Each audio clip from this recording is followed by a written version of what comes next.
Hello, hello, and welcome back to Modern World History with Dustin Ballard. Today we're going to start the next unit, and this unit is going to focus on science and philosophy. So in other words, we're looking at how people are going to continue the changes that started to take place during the Renaissance period, when people started to question the way things had always been, the understandings people had always had. And so just to kind of retract just a little bit, we're looking at the Renaissance. Nope. The Renaissance, which kind of started all this modern thinking, or I guess he's questioning the things that had long been understood as scientific fact. And then as a subcategory of the Renaissance, we've already seen the Reformation, where these ideas were applied to religion, and so people started questioning Catholic Christianity, and they started questioning really how they had learned about the Bible and the things that they had learned and things they thought were truth based on all that. And this is going to lead to the Protestant Church. And so we also looked at people questioning their geography, and we looked at the age of exploration. All right, so all of these things you can see is a subset of the same kind of thinking that was going on during the Renaissance. And remember, the Renaissance is largely based on the idea of humanism and secularism. So kind of a look away, secularism, right? A look away from God for the end-all be-all of answers about how the world lives. Up until this point, really, people are thinking, especially during the Middle Ages, they're thinking that all that can be understood should be explained in the Bible and is explained in the Bible. And we're going to learn that there are some things that the Bible really doesn't touch on in the science world. And so people during this period were finally going to be brave enough to start to stand up and say, hey, look, we understand the Bible. In many cases, these scientists are even Christian, but they're going to say through observation we can learn new things about the world in which we live. And this really is going to be what constitutes the scientific revolution, is through observation. Okay, and also we're going to take it another step down, and we're going to say through reason, because this right here is going to bring us into the Age of Enlightenment, which is the next section in this unit we're going to talk about. So scientists, philosophers, thinkers of the time started to apply these very same ideals to the concept of science and politics. And so here let's get started. Here we go. So the Renaissance thinking really is the center point, like I said, of for not only the arts and humanities, but religion, exploration, and politics, as we just mentioned and as we discussed in previous videos. So you can't just escape the Renaissance, guys. It doesn't work that way. Those same ideals are centered on questionings and skepticism. Skepticism means to bring out doubt, okay, or to doubt the way things may have been explained or understood all these times, are also applied to science during this time period. And so during the Middle Ages, science must coincide with biblical teachings. If it did not, then you could be tried in the Inquisition, okay? Or you hear about people being burned at the stake, or crucified as martyrs, or whatever it might be. Now, a lot of times you would see these kinds of punishments for people who would question the authority of the Holy Scriptures or the authority of the biblical teachings of church officials. People were incredibly superstitious as well, because they were ignorant. So they had no idea about the world around them, or had no explanations for why things were the way they were. For example, bad luck followed by a black cat might lead them to believe that black cats are bad luck. It has nothing to do with their bad luck, but they might think that maybe this is some kind of a sign. And then there's also the Black Plague, okay, the bubonic plague, Black Death, during the 1300s, which was seen largely as a punishment. God was punishing them for some unspeakable sins that they may have done, and so they would walk around beating themselves and lashing themselves with whips in a way of trying to atone for their sins. And so people were extremely superstitious during the Middle Ages, but about the 1500s, in conjunction with the Renaissance and Reformation, people started to question the way things have always been, and it really makes sense to start this argument with a discussion about what the world around us is, because really discussions over heavenly bodies is really the ground zero for the beginning of this new mode of thought. Now, one more thing that I didn't mention in my notes that I really want to write in is that the authority on science up until this point was on the Greeks. The Greeks, all right? Remember, even we're going to write authority on science. All right, so even the Renaissance is the rebirth of classical Greek and Roman, a culture and understanding and science, all these different things. So people like Aristotle, write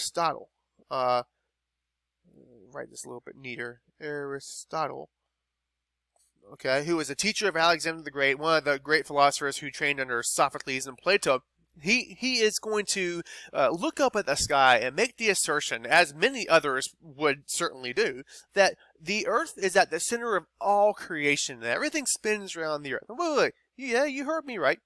Aristotle, and so many others with him, were going to make this assertion that the Earth is at the center of the universe, because it makes sense that Earth is at the center of the universe. And let me prove it to you. If you went back in time and you tried to convince someone with all your book smarts and all your knowledge and experience that you know that the sun is at the center of the solar system, they would laugh at you and say how stupid you are, because if that was the case, that would mean the Earth is revolving around the sun, right?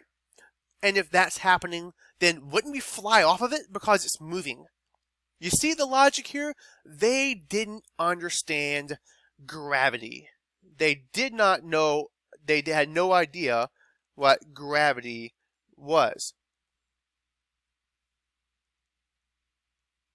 They just had no idea. Even, it wasn't until 2017 when we first are able to see gravitational waves. And so even today, we know what it is, but it kind of eludes us. There's so much we don't know. And so they didn't know why we would stay on the Earth if the Earth was moving. It didn't make sense. You couldn't convince them otherwise. And so the Earth had to be at the center. And so the moon obviously was the closest heavenly body to us. You can see that right here on the chart. And then the moon and the sun. They considered the moon to be the closest. The sun was larger, and they knew that it was larger. They considered it to be second closest, and then all the other various planets and stars. And they also believed the perfect circles. Perfect circles. They thought that in all God's greatness, He made it so that all the planets revolved around the Earth in these perfect concentric circles. And so, through observation, you would think that because it makes sense, right? But here's the problem. It didn't make sense when you look and you observe and you use mathematics to calculate the way that the planets are revolving around the sun, because mathematically it doesn't add up. It would almost be like these different orbits would have to make these weird gyrations of sorts in order to make it add up mathematically. So it didn't make sense if you were smart enough to be able to do the math and the science. So scientists began to question what we're going to call geocentric theory. All right, and geocentric theory is the same as Earth centered. All right. You also are going to see the geocentric theory called the Copernican theory, or associated with Copernicus. No, I'm sorry. Take that back. I have to edit that out. You also see the geocentric theory associated with a Greek, obviously, a scientist named Ptolemy. Okay, the P is silent, and sometimes you'll see this called the Ptolemaic theory. All right, and so that right there. Aristotle said it. Ptolemy said it. These guys are going to go to their grave believing that the geocentric theory, the Earth-centered theory of our existence, is true. But eventually, scientists are going to observe these things, and they're going to prove otherwise. Now, here is just an example that I usually use for my students, all right, whenever I'm talking to them in the classroom. But if you hook your keys around a lanyard and you start to twirl it around in a circle, it tries to fly away, but it can't because of the centripetal forces of the lanyard pulling it back.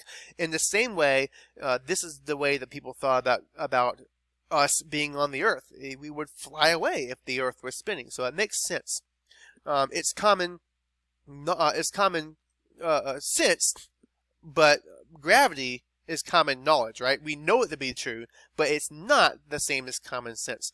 So we have this guy named Nicholas Copernicus. And Nicholas Copernicus is doing his science in the mid-1500s, and he's researching old, like everyone, any good scientist, old Greek texts, and he's looking at the idea that Ptolemy said that the Earth was at the center of the solar system, but Copernicus is postulating that the sun was at the center, and after huge amounts of research and observation that frankly I'm probably too dumb to understand, he absolutely believed in a different theory explaining our position in the solar system. That is the heliocentric theory, all right? And sometimes you see this called the Copernican theory. Copernican theory, or the idea that the Copernican, I guess it's associated with Copernicus as the first person to kind of postulate that, hey, we are not the center of the solar system. The sun is, because that's the only way you can make the math add up.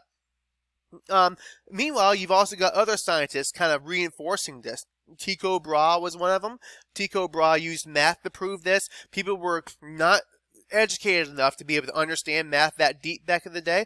And then Johannes Kepler actually kind of was the first to say that the planets are going to follow elliptical orbits, not circles. So not only was the sun in the middle of the solar system, but the planets are going to follow their revolution in ellipses, not in concentric circles, like my boy Ptolemy and all the different Middle-Age scientists would have thought.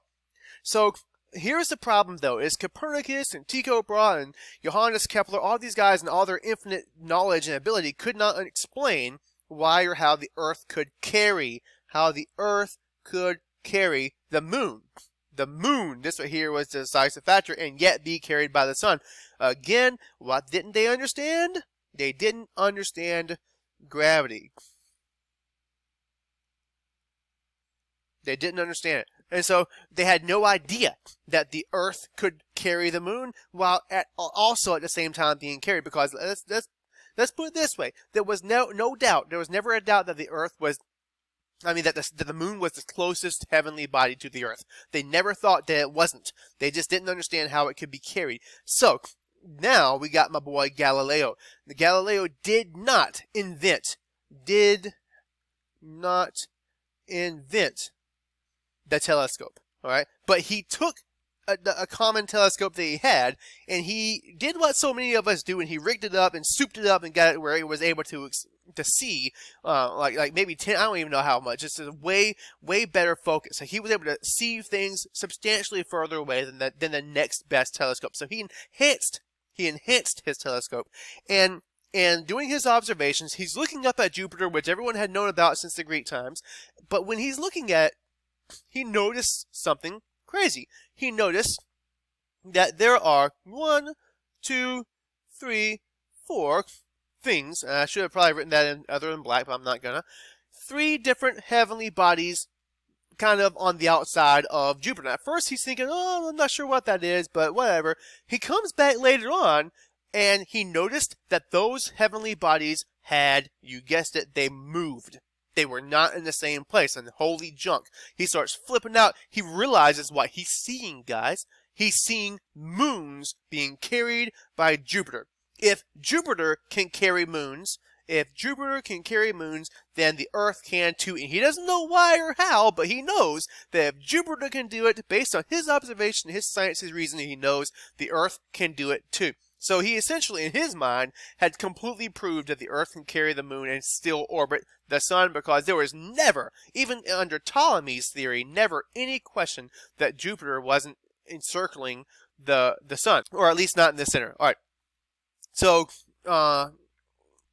he published his findings in his book called Starry Messenger, and the church had warned him. They said, don't defend Copernicus It ain't gonna turn out good for nobody, because remember, they all believed in the idea of if the church didn't say it, it was heresy. So church doctrine was the I guess the scientific law of the land, and didn't need to be explained. If the church said it was the case, then that's the way it was meant to be interpreted. And the church was also very afraid that different types of scientific discoveries like this could put into question Christianity, because they taught things like that God had put the earth at the center of the universe. Even though there's no scriptures to support that, that's how they taught it, because they wanted to be able to push out to to Christendom the importance and significance of God's love for us. And so in all these different things, they thought that, hey, Christianity is under attack by these scientists, and they need to stop. And so he, later on, in 1632, Copernicus writes and published Dialogue. And now a dialogue is a conversation. And so this book was also written in the form of a conversation, and it included 3 dudes. One of them was a skeptic, one a Copernican, one a Catholic. And a skeptic, again, is going to be a doubter, someone who's going to doubt everything. He's going to put into question everything.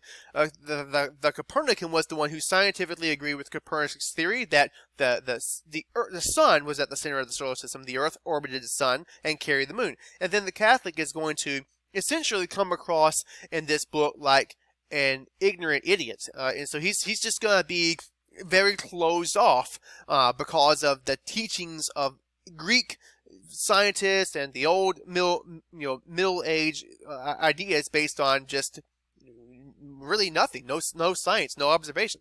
And so Galileo published this book, Dialogue, and made out like the Catholics were just extremely backwards in their science. And so he was brought before the Inquisition for this in 1633, and he was told to recant, or in other words, this word means to take back. Take back. And it's more than just take back, but it's take back and say you were wrong. Say that you just wrote this stuff, it was from the devil, you were wrong. And he actually did this because he was an old man at this point, and he died in house arrest in 1642. Now, we saw earlier in the course where Martin Luther was asked to recant, and Martin Luther was like, no, I'm not going to do that. And Frederick of Saxony protected him, but Galileo didn't have any protection, so he was like, whatever, I want to live out my life, and he took back and recanted all of his writings. But the scientific world knew where he was coming from. They understood that, he's got a point here. And Isaac Newton, I want to say, was born in the same year.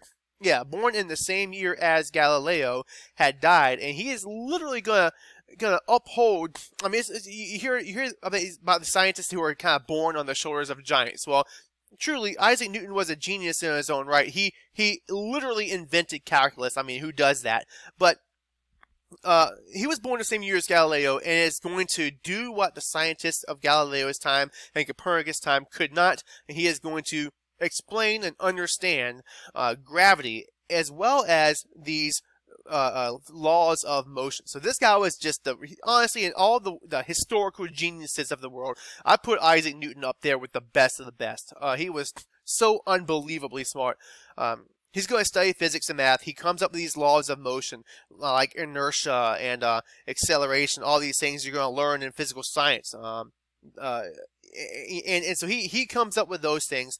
Also the law of universal gravitation.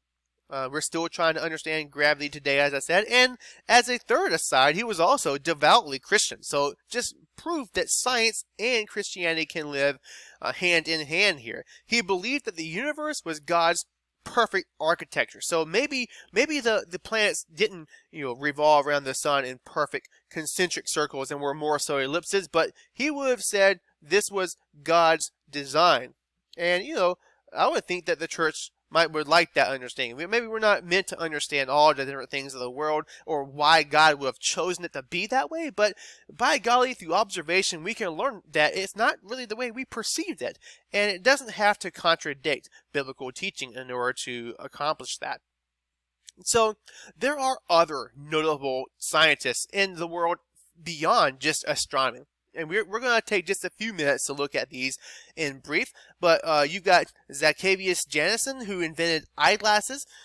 That's helpful for people who can't see today for sure. Anton von Leeuwenhoek, I'm sure I just mispronounced the mess out of that, observes bacteria through a microscope, and as well as many other kinds of microbes, or I guess small microscopic things like bacteria and all that. And he also is going to look at red blood cells. Let's see if I can pronounce this. Evangelista Torricelli comes up with a mercury barometer. Gabriel Fahrenheit creates a mercury thermometer. You've also got the scientist who I guess Celsius, who is looking at that stuff as well. Forgive me, I don't have his first name written there. And Andreas Vesalius dissected human bodies. Now this here is super important. We know that Leonardo also did this kind of thing. Even during Leonardo's time, and definitely by Vesalius' time, this is something that you could have gotten in a lot of trouble for having done, and so this is revolutionary science right here. He publishes his findings, before Vesalius, just to make sure that everybody understands that their understanding of biology, I guess of the human body, also went back to the time of the to the time of the Greeks, right?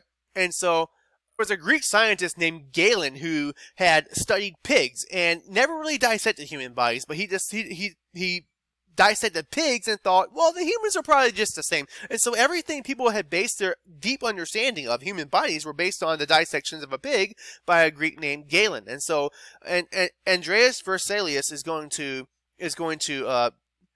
publish his findings when dissecting actual cadavers. And then this guy, Edward Jenner, is super important because he created and invented the first actual vaccine, and it was for the smallpox disease. Now, smallpox today is very, very controllable if we would just get our kids, if you would just get immunization shots for your kids. But back then, smallpox was a major killer of people, and we know that from studying the age of exploration that diseases like measles and smallpox wrecked the Native American population once the Spaniards arrived. Edward Jenner is going to take some of the science that have been applied to Asian science, for they've been using live bacteria for inoculation for a very long time, but Edward Jenner is going to use cowpox instead of smallpox, like a different, I guess, version of the disease that is safer in order to create this immunity. So he was able to create vaccines for smallpox, which is a huge deal. Even today, we have more and more vaccines building off of the science of Edward Jenner. And then finally, Robert Boyle was a chemist. He wrote a book. He wrote a book about chemistry, and Boyle's law explains how volume, temperature, and pressure of gas affect one another. You see, not to get all Final Fantasy on you here, but these guys kind of thought back in the day that the Earth consisted of, I guess the physical world rather, is going to consist of the elements of earth, air, fire, and water. Now that sounds super, I don't know, like fantasy, game kind of science here. But Robert Boyle is going to explain that, look, it's not that simple, but there's different kinds of things that affect the way the physical world is going to look and behave. And so I hope that makes sense. I know this is a very, very long video compared to some of the other ones that I've done, but this is the unit on science, the unit on enlightenment. And this is the first video, and next time we're going to talk more about the same kind of question, the same kind of reason, but we're going to apply it to philosophy and politics and society. So I'll see you there.